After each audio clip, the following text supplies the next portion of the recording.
Hello, hello, hello, good people. Look, before I get into why I'm making this video today, I want to say this.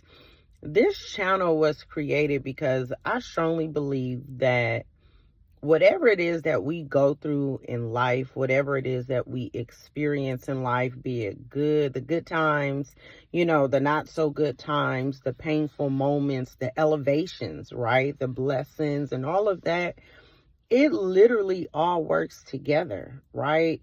Wherever it is that we go to in our lives, um, it's something that we have learned in every place we've been in our lives. The highs, the lows, we've learned some very valuable lessons. And really, when we elevate and do get to different places that we aspire to go, or even get to places that God ordained for us to go, there's some things that, had we not learned them in our past experiences, it would not have qualified us or shaped us or equipped us to get to the next place. So that is why I created this channel, just to really bring topics to you all and have discussions about pertinent life stuff, right? Things that we go through. And I'll be able to offer some topics, and offer some biblical information, some biblical content, some faith content, be able to add some clinical content just as a marriage and family therapist, but sometimes just bringing it to you real, just as a person, right? And our human experiences that we have. But let me jump in real quick. I wanted to talk about disappointment today. I've been noticing that a lot of speakers, a lot of ministers, preachers have been dealing with that topic of disappointment. And I really, really respect that, and I enjoy that, because guess what? We all have experienced disappointment. We all have. Some of us may be disappointed in the season that we're in, disappointed by the season that we're in. Some of us may be disappointed in people.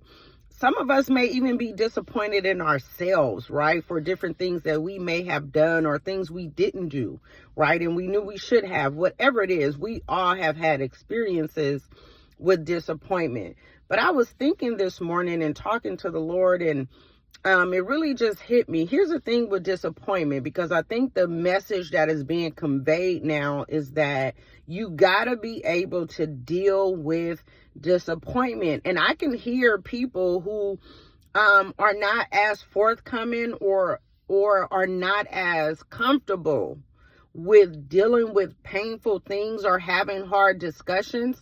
I can see people asking, well, how do you really deal with disappointment? How do you do that?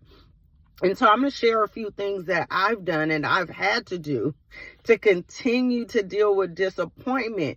But even after that, I got to highlight how we have to apply wisdom after we deal with our disappointment, because if we don't, the next situation we get into, and we're disappointed again, it's almost like you're pulling the scab off of a wound that hadn't fully healed yet. So let me just get you some of the things that are helpful, when you're dealing with disappointment. So for me, over the past few years, I've dealt with some disappointment in myself, disappointment in other people, just disappointment that maybe relationships didn't work, whatever it is. I do a combination of things. I've had to really sit with what I was feeling. So those painful feelings, those angry emotions, feelings of sadness or whatever it is, I've had to sit with it in a way where I just kind of need to get quiet. And when I'm quiet, I might journal, right? I may read the word, I may pray. I'm doing a combination of all of that to really just sit with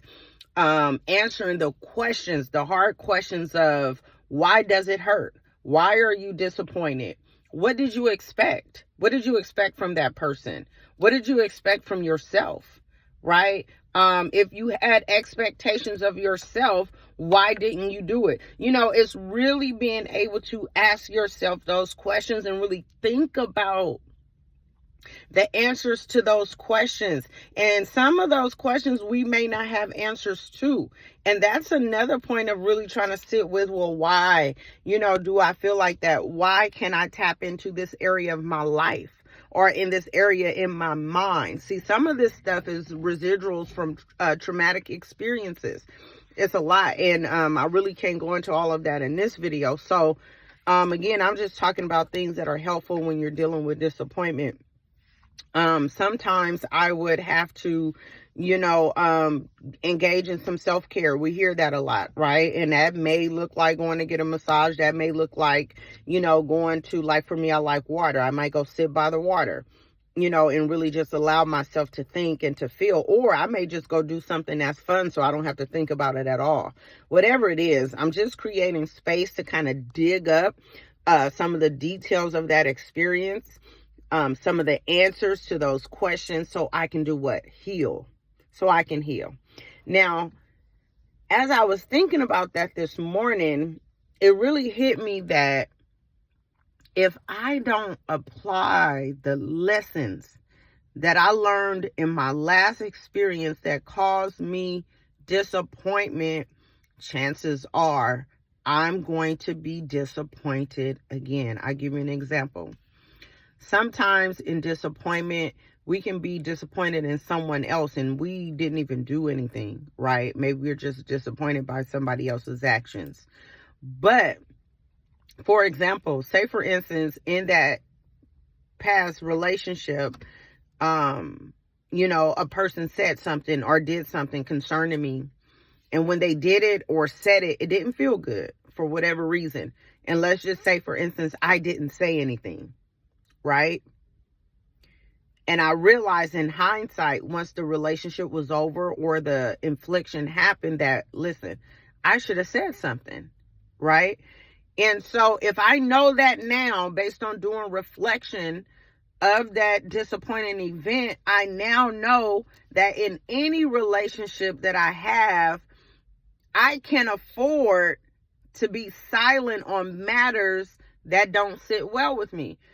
Now, that doesn't mean you got to be confrontational or any of that. What I'm saying is be true to you. Apply the lessons that you've learned in the past so that you don't sit at the same seat of disappointment from the same thing. You guys see how we can't just put disappointment off on somebody else. We got to be able to search ourselves, like I said, answer those hard questions. So that when you get to the next place, because you're going to get to the next place, you're going to come on the other side of it. But now you've learned something different about yourself. And so now the message for me is, if I make it personal, is, okay, you can't remain silent. Say something. And that's just an example. But you all, disappointment is deep. And if we don't deal with disappointment literally has the power to sit in, to settle in, to fester, and to spread, oh my God, to many different areas of your life. If I'm in pain and I'm disappointed and I ain't dealing with it, and I keep subjecting myself to that same situation, that same person, then chances are I'm going to start coping in a way that's unhealthy. Now, I don't feel good. I don't feel well mentally, emotionally, physically. I don't look well. Perhaps I've been coping with eating. I'm just giving examples, y'all. So, and one of the things I didn't mention is sometimes in processing disappointment, that may look like going to someone that you trust and just kind of processing it aloud with them, your feelings and such. But disappointment was on my mind this morning, and I hope that if you are at that place where you're sitting with some real disappointment, you had high hopes, you had high expectations, and for whatever reason, it didn't turn out the way that you wanted it to. That's okay. That's okay, because as long as each day continues to come and you still have an opportunity to live, to breathe, that's another opportunity to change your narrative. We can't control people. We can't control people. but you can control you and how well you learn your lessons and how well you choose to, who you choose to associate with and to attach to. And that's another video. But you have another opportunity. You don't have to sit with disappointment in a way that makes you feel stuck and bound with no way out besides sitting with pain. You got options.